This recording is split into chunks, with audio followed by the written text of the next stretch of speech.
All right, let's dive into something really cool. In this explainer, we're going to break down Afrofuturism. It's this powerful idea that's way more than just science fiction. It's about totally reshaping how we see the past, the present, and most importantly, the future. Okay, so you know Wakanda. Of course you do. From the massive blockbuster movie Black Panther. This incredible, technologically advanced African nation that was never colonized, it's a household name now. But have you ever wondered where that vision actually came from?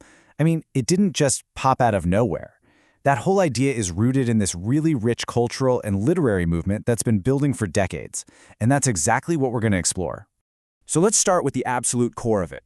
What does it mean to imagine a black future completely on its own terms? So what is it? Well, at its heart, Afrofuturism is this amazing space where African history and culture slam right into science fiction and technology.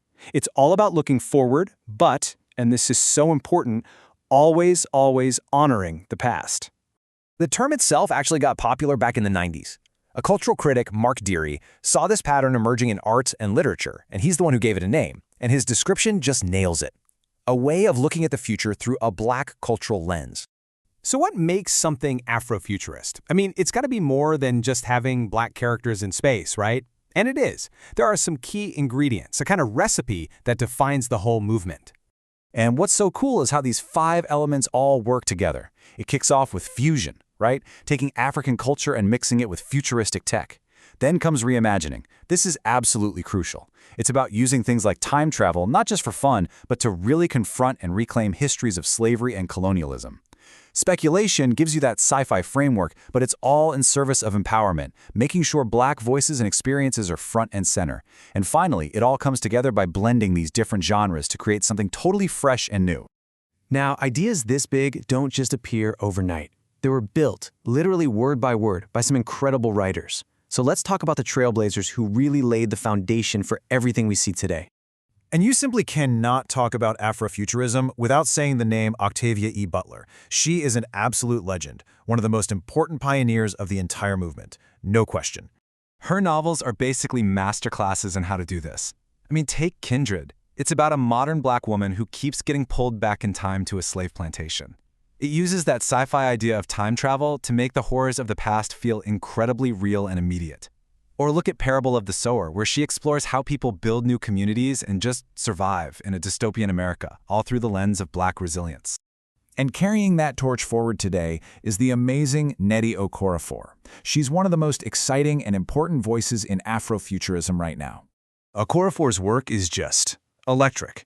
She weaves African folklore and spirituality together with high-level science fiction in a way that's just seamless. Who Fears Death is this powerful post-apocalyptic story that is just drenched in African mythology. And oh my gosh, the Binti series? It's fantastic. It's about a young woman from the Himba people in Namibia who gets accepted to a university in space. It digs into tradition, identity, and what it feels like to belong when you're literally light years away from home. But of course, a movement this vibrant was never going to be contained just in books. Its influence completely exploded across pretty much all forms of culture. You can hear it in the music of artists like Janelle Monáe or Sun Ra. You can see it in the incredible visual art of Wanga Chimutu. It's even in fashion.